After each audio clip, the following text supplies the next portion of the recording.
Hello friends, welcome back to the new video. In this video guys, we are going to talk about how to off notification, app notification in Vivo Y15s phone. Guys, you want to off your app notification, so guys you can off app notification. So guys, let's see how to off app notification.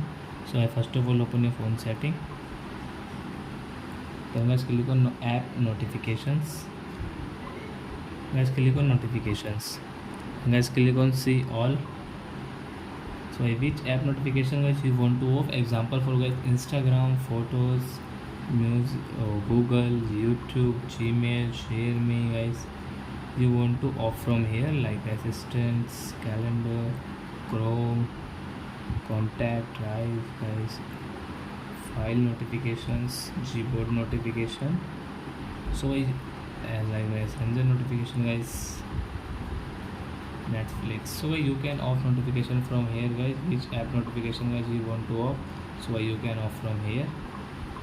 So I hope friends you have understood how to off app notification in Vivo Y15s phone. So that's it guys, thanks for watching our video guys. Now we will meet on next video with new topic. If you want guys, please go and like my video, subscribe my channel. Bye.